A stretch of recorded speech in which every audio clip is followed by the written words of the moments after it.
কি করছো এখানে? কি করছো তুমি? কালকে আমাদের ফ্লাইট সকালবেলা, আর আমরা এখন ব্যাগ প্যাকিং করছি। কিছু সফট টয়েস, এগুলো খুবই হালকা ওজনের সফট টয়েস, এর জন্য খুবই ভালো এটা। মানে কানে জাস্ট পরিয়ে দিতে হয়। ভীষণ ভালো একটা ব্যাগ, অনেক রকমভাবে চেম্বার করা আছে ব্যাগটার মধ্যে।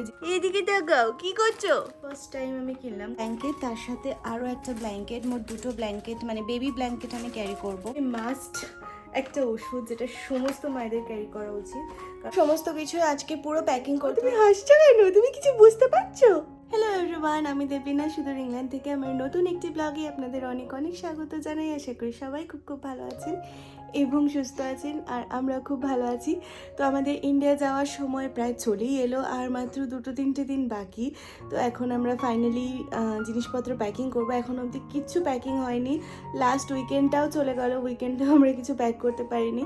তো আমাদের কিছু টুকটাক জিনিস কেনার আছে, সেগুলো শপিং করতে আমি আজকে যাব। আমি একাই যাব, কারণ বেবি হওয়ার পর থেকে দুজনের একসাথে বেরোনো তো পসিবল নয়, কারণ বাড়িতে কাউকে একজনকে দেখতে হয় বেবিকে। তো ছোটোখাটো জিনিসই কেনার আছে, তো সেগুলো কিনবো বাড়ির লোকের জন্য এবং বন্ধু বান্ধবদের জন্য, যাদের যাদের গিফট করার আছে আর কি। তারপরে আজকে ব্যাগ প্যাকিং করে নেব। আর এই প্রথমবার আমরা বাচ্চার সাথে ফ্লাই করব। তো বাবা, তুমি হাসছো কেন? তুমি কিছু বুঝতে পারছো? কি বুঝছো তুমি? তো এই প্রথমবার আমরা বেবির সাথে ফ্লাই করব। তো বেবির সাথে ফ্লাই করার জন্য কিছু প্রয়োজনীয় জিনিসপত্র এবং প্রিকশনস আমাদের নিতে হবে। তো সেই সমস্ত কিছু আপনাদের সাথে শেয়ার করব। আর ইন্ডিয়া যাওয়ার বা বেবির প্রথম ফ্লাইটের ব্লগগুলো অবশ্যই শেয়ার করবো আপনাদের সাথে। আশা করি আপনাদের ব্লগগুলো দেখতে ভালো লাগবে। তো চলুন আজকের ব্লগটা শুরু করা যাক। গুড মর্নিং বলে দাও, গুড মর্নিং বলে দাও। বলবে না? আচ্ছা ঠিক আছে। তো চলুন আজকে ব্লগটা স্টার্ট করা যাক। এখন বাচ্চা হচ্ছে সকাল 8:30, 8টার সময় ঘুম থেকে উঠেছি। আর বাচ্চারও একটা ব্যাপার হচ্ছে, আমরা যখন ঘুম থেকে উঠি ও তখন ঘুম থেকে উঠে যায় আর কি। মানে আমাদের আওয়াজ পায় আর ওরও ঘুম ভেঙে যায়। তো ও উঠে গেছে, ওকে ফ্রেশ ট্রেশ করে দিয়েছে। এরপরে ওকে খাওয়াবো, খাইয়ে আমাদের জন্য চা করবো। তারপরে হচ্ছে আমি বেরোবো। দেখাতে পারলাম না কি কি কিনেছি। কিছু শ্যাম্পু, সাবান, চকলেট, খাওয়া দাওয়ার জিনিস এসবই কিনেছি। মেনলি সবাইকে আর কি টুকটাক জিনিস গিফট করার জন্য। যদিও বাড়ি থেকে বলেছে বেশি কিছু আনবি না, তাও কিছু কিছু কিনলাম আর কি বাড়ির জন্য এবং বন্ধু বান্ধবদের জন্য। তো এখন বাড়ির দিকে যাচ্ছি, সমস্ত কেনাকাটা হয়ে গেছে। কেনাকাটার সময় দেখাতে পারিনি, বাড়ি গিয়ে যখন প্যাকিং করব তখন দেখাবো কী কী কিনেছি। বাজার থেকে আমি শপিং করে চলে এসেছি। এবারে বাড়ির রান্নাবান্নাগুলো করতে হবে। তো আজকে খুব সিম্পল রান্না করব, শুধু ডাল আর মাছের ঝোল। আর আমরা যেহেতু 2-3 দিন পরেই আর কি বেরিয়ে যাব, সেহেতু বেশি কিছু বাজার টাজারও করিনি। আর ফ্রিজে যা মাছ টাছ আছে সেগুলো কমপ্লিট মানে শেষ করে যেতে হবে আর কি, কারণ ফ্রিজ ফাঁকা করেই যেতে হবে, অনেক দিন থাকবো না। যদিও খুব বেশি দিনের জন্য যাচ্ছি না, তাও যে কদিন আর কি থাকবো না সে কদিন ফ্রিজের জিনিস রেখে কী হবে। তো সেই জন্য এই সপ্তাহটায় আমরা বেশি কিছু বাজার টাজার করিনি, মানে খাওয়া দাওয়ার জন্য। তো ফ্রিজে যা মাছ টাছ ছিল সেগুলোই ভাবছি আজকে রান্না করে ফেলবো। তো আজকে সিম্পলভাবে মাছের ঝোল করব আর ডাল করব। তো এখন রান্নাটা স্টার্ট করা যাক, কারণ অলরেডি 10:30 বাজে, আমাকে আবার অফিস করতে হবে আজকে উইকডেজ। তো এগুলো সমস্ত কিছু ইন্ডিয়ায় নিয়ে যাওয়ার জন্য, এগুলো সমস্ত কিছু গিফটিং পারপাসেই কিনেছি, বাড়ির লোককে এবং বন্ধুদেরকে গিফট করব। আর এইগুলো সমস্তই যেহেতু লিকুইড, এগুলো সব কিছুই আর কি চেক ইন ব্যাগে নিতে হবে, কারণ কেবিন ব্যাগে লিকুইড নেওয়া যায় না। তো সেইভাবে প্যাকিং করতে হবে। প্রথমবার ইউকে থেকে ইন্ডিয়া ট্রাভেল করেছিলাম, তখন এই রেস্ট্রিকশনটা জানতাম না যে ইউকে থেকে ইন্ডিয়া ট্রাভেল করলে বা অন্যান্য জায়গাতে হয়তো এটা অ্যাপ্লিকেবল যে লিকুইডকে কখনো কেবিন ব্যাগে নেওয়া যায় না। কেবিন ব্যাগে ম্যাক্সিমাম 100 ml লিকুইড অ্যালাউড পার বটল। তো এটা আমি একদমই জানতাম না, আর আমরা ফ্লাই করার আগে ইনস্ট্রাকশনও দেখে যাইনি। তো কেবিন ব্যাগে আমরা প্রচুর লিকুইড নিয়ে গেছিলাম, মানে যেই shampoo, body wash, hand wash, এগুলো যেগুলো কিনেছি যখন আমরা প্রথমবার ইন্ডিয়া গেছিলাম তখনও আমরা এই সমস্ত কিছু কিনেছিলাম এবং সব কিছু মানে কেবিন ব্যাগেও ঢুকিয়েছিলাম আর কি। কিছু কিছু চেক ইন ব্যাগেও ছিল। আর আমাদের এয়ারপোর্টে সমস্ত কিছু মানে যেগুলো কেবিন ব্যাগে ছিল সব ফেলে দিতে হয়েছে, কারণ অ্যালাউ করেনি। তো তারপর থেকে আর কি সব কিছু এখন চেকিং ব্যাগে নিই। প্রথমে আমরা একদমই ইনস্ট্রাকশন মানে পড়িও নি, আর কখনো ধারণাও ছিল না যেগুলো নেওয়া যায় না। সমস্ত কিছু আজকে পুরো প্যাকিং করতে হবে, ব্যাগ পুরো বন্ধ করে দিতে হবে আর কি। একটা ব্যাগ অ্যাটলিস্ট প্যাক করে রাখতে হবে। আর 2 দিন পরই ফ্লাইট আমাদের। আর কিছু বাচ্চা জামা কাপড় আছে যেগুলো এখনও ওয়াশিং মেশিনে দেওয়া রয়েছে, কাচা হয়নি। তো সেইগুলো জামা কাপড়গুলো হয়ে গেলে একেবারে কালকে শুকিয়ে মানে জামা কাপড়গুলো শুকানোর পরে এবার ফাইনাল প্যাকিং করে ব্যাগ বন্ধ করতে হবে। আর এখানে সমস্ত কিছু চকলেটস এইভাবে রাখা হয়েছে, চকলেটস কিছু এমনি খাবার দাবার কেক টেক রয়েছে। তো এগুলো সমস্ত কিছু আর কি গুছিয়ে নিতে হবে। আর প্যাকিংয়ের ডিপার্টমেন্টটা না সম্পূর্ণ কুনালের, কারণ আমি একদম প্যাক করতে পারি না, মানে গুছিয়ে আর কি প্যাকিংটা করতে পারি না, যেটা কুনাল করে আর কি সবসময় যেখানেই যাই না কেন ওই প্যাকিং করে। তো আজকে ওর অফিস শেষ হয়ে গেলে তারপরে ওকে দিয়ে আজকে প্যাকিংগুলো করিয়ে নিতে হবে। চলুন এখন আমি বেবির জন্য কিছু মেডিসিন প্যাক করে নেব, যেগুলো আমি এখান থেকে কিনেছি। আমি জানি এই মেডিসিনগুলো ইন্ডিয়াতেও অ্যাভেলেবেল, তাও আমি এখান থেকেই কিনলাম, যেহেতু ও এখানে জন্মেছে এবং এখানেই এতদিন অবধি বড় হয়েছে, তো সেই জন্য আমি এগুলো আমার সাথেই ক্যারি করব। ইন্ডিয়া থেকে যদি কিছু দরকার পড়ে রান টাইমে তখন ইন্ডিয়া থেকে কিনে নেওয়া যাবে আর কি। তো প্রথমেই যেটা নিয়েছি সেটা হচ্ছে একটা প্যারাসিটামল। এটা হচ্ছে ক্যালপলের প্যারাসিটামল, যেটা আমি ওর জন্ম থেকেই ওকে দিয়ে আসছি, যখনই ভ্যাকসিন দেওয়া হয় ওকে। তো এটা আমি নেব। এটা খুবই মাস্ট একটা ওষুধ, যেটা সমস্ত মায়েদের ক্যারি করা উচিত, কারণ বাচ্চার কখন কিভাবে জ্বর টর আসে সেটা বলা যায় না আর কি। আর এর মধ্যে আইবুপ্রোফেনও আছে, যদি কোনো জ্বরের সাথে গা হাত পা ব্যথা বা ওই জাতীয় কিছু হয় তাহলেও সেটাকেও আর কি রিলিফ দেয় বাচ্চাদের। সেকেন্ড যেটা নেবো সেটা হচ্ছে ইনফ্যান্ট কাফ সিরাপ। এই কাফ সিরাপটা প্রচণ্ড ভালো একটা কাফ সিরাপ। আমার বাচ্চার মাঝখানে খুব শরীর খারাপ হয়েছিল, খুব কাশি হয়েছিল, তখন আমি কাফ সিরাপটা ওকে দিয়েছিলাম আর যেটা খুবই ভালো কাজ করেছে। তো আমি কাফ সিরাপটা পুরো ফ্যান হয়ে গেছি। নেক্সট যেটা নেবো সেটা হচ্ছে একটা ইনফ্যান্ট কলিক ড্রপ। আমার বাচ্চা খুব একটা বেশি কলিক নয়, আমি এটা ফার্স্ট টাইমই কিনলাম, কারণ এতদিন অবধি না আমাকে কোনো কলিক ড্রপ কেনার প্রয়োজনই পড়েনি, কারণ দরকার লাগেনি, তো সেই জন্য আমি কিনিও নি। তো এটা হচ্ছে ফার্স্ট টাইম আমি কিনলাম, কারণ ইন্ডিয়াতে গিয়ে ওর ওয়েদার চেঞ্জ হবে, প্লাস ওর জল চেঞ্জ হবে, খাওয়া দাওয়াও কিছু চেঞ্জেস হতে পারে, তো সেই জন্য আমি এটা ক্যারি করছি, যদি লাগে তো এটা দেবো। এটা হচ্ছে টিথিং জেল। যেহেতু 6-7 মাস 8 মাস থেকে বাচ্চাদের দাঁত উঠতে শুরু করে বা মাড়িতে ব্যথা করে অনেক সময়, তো সেই জন্য এই টিথিং জেলটা আমি ক্যারি করব আমার সাথে। এখনও অবধি ওর দাঁত ওঠেনি, কিন্তু ওখানে গিয়ে যদি কোনো সমস্যা হয় তাহলে যাতে আমি ওকে এটা দিতে পারি। আচ্ছা, এইটা হচ্ছে নেজাল অ্যাসপিরেটর বলে এই ডিভাইসটা প্রচণ্ড ভালো একটা ডিভাইস। এইটা হচ্ছে বাচ্চাদের যখন সর্দি হয় তো সেই সর্দিটাকে ভেতর থেকে সাকশন করতে কাজে লাগে, কারণ বাচ্চারা তো নিজে থেকে নাক ঝাড়তে পারে না, বড়রা যেমন নাক ব্লক হয়ে গেলে সর্দি হলে নিজে থেকে নাক ঝাড়তে পারে, তো বেবিরা সেটা করতে পারে না। তো সেই জন্য এইটা হচ্ছে এই মেশিনটা আর কি সেই নাক থেকে সমস্ত সর্দিটাকে বের করে দেয় এবং নাকের যে ব্লকেজটা বাচ্চাদের সেই ব্লকেজটা অনেকটাই কমে যায়। এটা প্রচণ্ড ভালো একটা ডিভাইস, এটা আমি আগে অনেকবার ইউজ করেছি, তো এইটা আমি অবশ্যই আমার সাথে ক্যারি করব। আর যেটা নেব সেটা হচ্ছে এই টাইপের কয়েকটা বেবির ওরাল টাং ক্লিনার। আমি বাচ্চার প্রতিদিন একবার করে জিভ পরিষ্কার করি, তো এইরকম এটা তো বক্স একটা, এইটা হচ্ছে এরকম সিঙ্গেল পিস হচ্ছে 30টা করে থাকে একটা বক্সের মধ্যে। আর বাচ্চার মানে জিভ পরিষ্কার করতে এটা প্রচণ্ড হেল্পফুল, তো আমি প্রত্যেক দিনই ইউজ করি। তো এইটাও আমি মোটামুটি 20-25টা নিয়ে নেব আমার সাথে, লুজভাবে নেব, আমি বক্সটা আর ক্যারি করবো না, এরকম লুজ আর কি 20-25টা টাং ক্লিনার আমি নিয়ে নেব। তো এই হচ্ছে আমার বাচ্চার ওষুধ প্যাকিং ব্যাগ। তো আরও কিছু প্যাকিং করতে হবে, যেমন বাচ্চার ক্রিম, তারপরে ময়শ্চারাইজার, ন্যাপি ক্রিম, এই সমস্ত কিছু প্যাক করব, তবে সেগুলো অন্য ব্যাগে যাবে। এগুলো আমি মেইনলি যেটা আমার সবসময় আমার সাথে থাকবে, আমার হ্যান্ডি থাকবে, ফ্লাইটেও এই ব্যাগটা নিয়ে আমি আর কি উঠবো, তো সেই জন্য এই সমস্ত ওষুধগুলো আমি এই ব্যাগে রাখলাম, আর বাকিগুলো আমি অন্য ব্যাগে শিফট করে দেবো। তো এই হচ্ছে বাচ্চার প্রয়োজনীয় ওষুধ। এরপরে যেগুলো নেব জামা কাপড়, আরও অনেক কিছু প্রয়োজনীয় জিনিস আছে, সেগুলো আপনাদের সাথে একটু পরে শেয়ার করছি।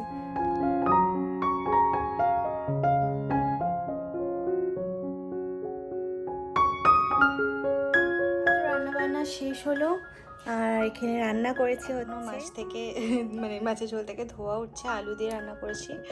আর এখানে মাছের মাথা ছিল অল্প একটাই মাত্র, তো তো সেই ছোট্ট মাথাটা দিয়ে একটু ডাল করে নিয়েছি। আমাদের ফ্লাইট কিন্তু এখনো অবধি আমাদের কিচ্ছু গোছানো হয়নি, পিছনের দিকটা পুরো মেস হয়ে পড়ে রয়েছে, সমস্ত কিছু বের করে রেখে দিয়েছি কী কী নিতে হবে, কিন্তু এখনও সেগুলো ব্যাগে ভরা হয়নি। জেনারেলি প্যাকিংটা কুনালি করে, কারণ ও খুব ভালো প্যাক করতে পারে, আমি একদমই পারি না।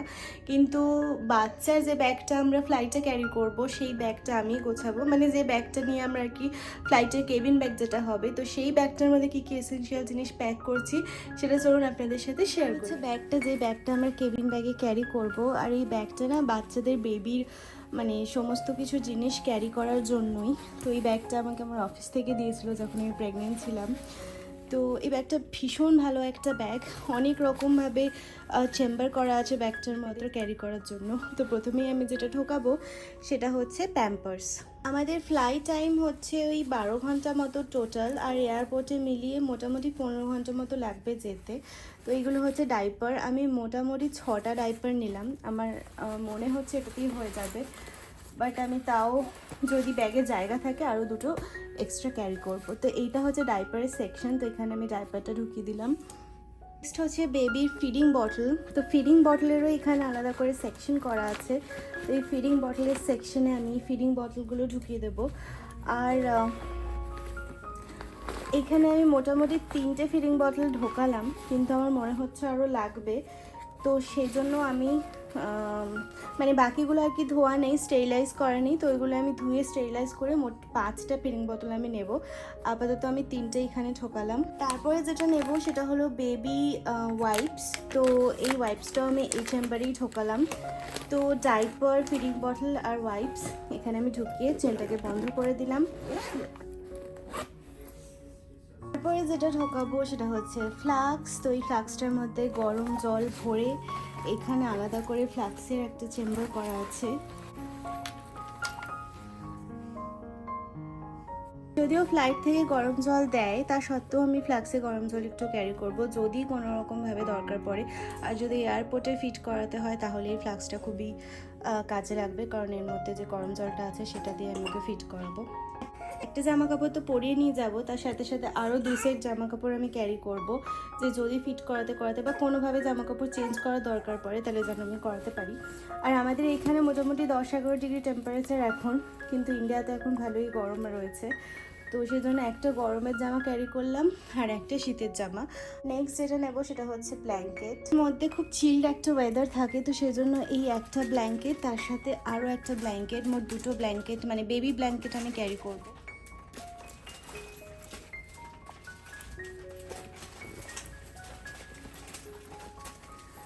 ব্যাস এই সেকশনটা আমার কমপ্লিট হয়ে গেছে, বন্ধ করে দিই। এটাকে হচ্ছে বেবি ইয়ার মাস্ক বলে, এটা হচ্ছে বেবিদের ইয়ার প্রোটেক্টর, প্রেশার মানে এয়ার প্রেশার হ্যান্ডেল করতে সাহায্য করে, প্লাস ফ্লাইটের মধ্যে যে আওয়াজটা হয় সেই আওয়াজটাও হ্যান্ডেল করতে সাহায্য করে। বাচ্চাদের জন্য খুবই ভালো এটা, মানে কানে জাস্ট পরিয়ে দিতে হয়, তাহলে ওরা প্রেশারটা ফিল করতে পারে না, এবং ফ্লাইটের যে আওয়াজটা সেই আওয়াজটাও আর কি ওরা ফিল করতে পারে না। তো এইটা খুবই ভালো একটা জিনিস, এটা আমি নতুন কিনেছি অ্যামাজন থেকে বাচ্চার জন্য, তো এটাও আমি নিয়ে নেবো। এটা ওকে সবসময় ফ্লাইটে পরিয়ে রাখবো, জানি না কতটা পরে থাকবে, বাট স্টিল আমি একে পরাবো। আর নেব হচ্ছে এটা ন্যাপি ক্রিম, এই ক্রিমটাও ঢুকিয়ে নেব। একটি সক্স তো ওকে আমি পরিয়ে নিয়ে যাব, আরও একটি সক্স ব্যাগের মধ্যে নিয়ে নেব, যদি দরকার পড়ে তো এটা পরাতে পারবো। নেব সেটা হচ্ছে কিছু সফট টয়েস, এগুলো খুবই হালকা ওজনের সফট টয়েস, যদি ফ্লাইটের মধ্যে খুব বোর হয়, কান্নাকাটি করে, তাহলে যেন এগুলো দিয়ে ওকে একটু শান্ত রাখতে পারি। তো এগুলো যেহেতু খুবই লাইট ওয়েট, তো সেই জন্য আমি এগুলো ক্যারি করব, কিন্তু এগুলো আমি কোথাও ব্যাগের মধ্যে ঢোকাবো না, এখানে যে চেনগুলো আছে তো সেই চেনের মধ্যেই আমি এগুলোকে আটকে নেব। সেরম করে আমি এগুলোকে এর মধ্যে আটকে নিলাম। একটা মিটেন্স তোকে আমি পরিয়ে নিয়ে যাবো, আরও একটা মিটেন্স ক্যারি করব যদি দরকার পড়ে ফ্লাইটে, তো সেই জন্য। আর যেটা নেব সেটা হচ্ছে 3 সেট আমি এই বিডসগুলো নিলাম দুধ খাওয়ানোর জন্য, 3 সেটই হয়ে যাবে আশা করি, তো 3টে নিচ্ছি, বাকি আর যেগুলো হবে সেগুলো চেক ইন ব্যাগে নেব। তো কেবিন ব্যাগে মোটামুটি 3 সেট রাখলে হয়ে যাবে, তো এটাকে ঢুকিয়ে নিই। আর যেটা নেব সেটা হচ্ছে দুটো এরকম ছোট ছোট রুমাল টাইপের, এগুলো বেবির জন্যই আমি ইউজ করি। তো মুখ টুক মোছাতে যদি দরকার পড়ে, তো সেই জন্য এগুলোকে দুটো সেট আর কি আমি হ্যান্ডি রাখবো আমার কাছে।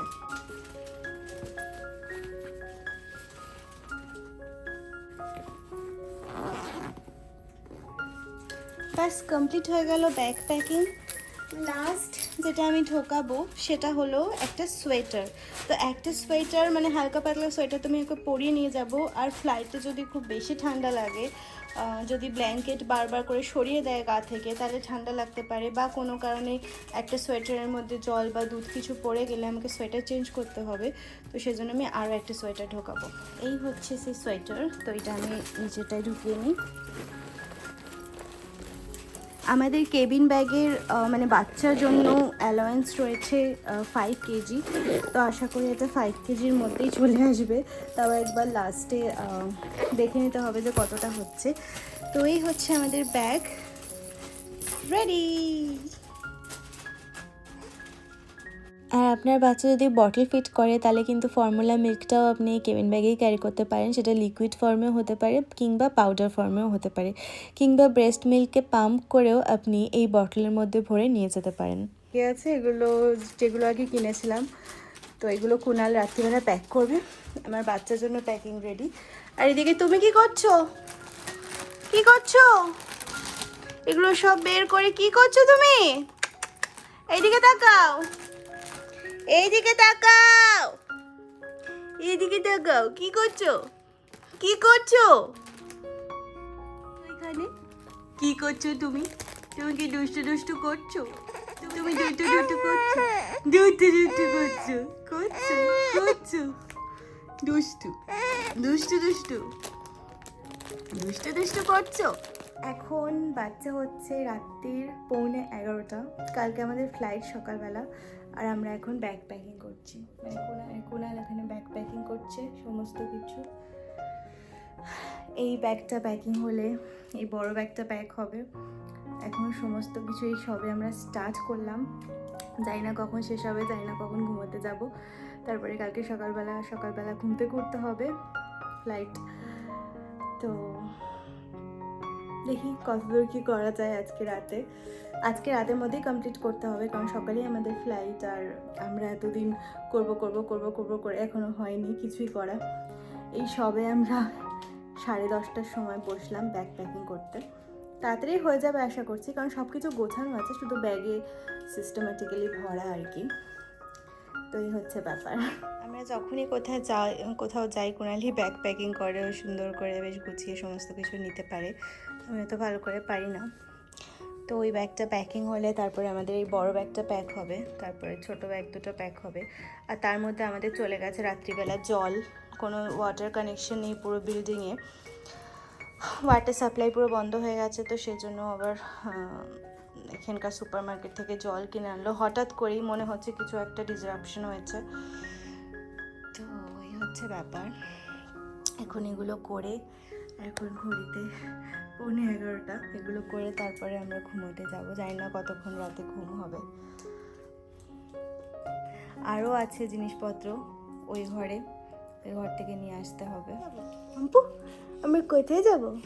কি গো, এদিকে তাকো, আমরা কোথায় যাব? কালকে আমরা কোথায় যাচ্ছি? আমরা কোথায় যাচ্ছি? বাবা কি করছে? পাপা এখানে কি করছে? পাপা কি করছে? কি বললো? शादी है साजा। কেন? কেন? এই যে দেখো বউ ভিডিও করছে আর বর খেতে যাচ্ছে। তো আমি করলে কি তোমার পছন্দ হয়? আমি করলে তোমার পছন্দ হয়? সেটা ইচ্ছা করেই তুমি ঠিক করো না। তুমি জানো যে খারাপ করে করলে। আর এদিকে আরেকজনকে দেখো, এদিকে। এখন বাচ্চা হচ্ছে রাত 1টা, ঘড়িতে দেখা যাচ্ছে। তো এইমাত্র আমাদের ব্যাগ প্যাকিং শেষ হলো। কালকে সকালবেলা আমাদের গাড়ি আসবে এয়ারপোর্ট যাওয়ার জন্য, তো আমরা সকাল সকালে এয়ারপোর্ট বেরিয়ে যাব, জাস্ট ব্রেকফাস্টটা করি বেরিয়ে যাব আর কি। তারপরে তো আমাদের দুপুরের দিকে ফ্লাইট। আর আজকের ব্লগটা আমি এখানেই শেষ করছি। আমার ব্লগ থেকে যদি কিছু ভালো লেগে থাকে প্লিজ একটা লাইক কমেন্ট আর শেয়ার করে দেবেন, আর প্লিজ আমার ইউটিউব চ্যানেলটাকে সাবস্ক্রাইব করে নেবেন। সবাই খুব খুব ভালো থাকবেন, দেখা হবে আমার পরের ব্লগে। আজকের মতো টাটা।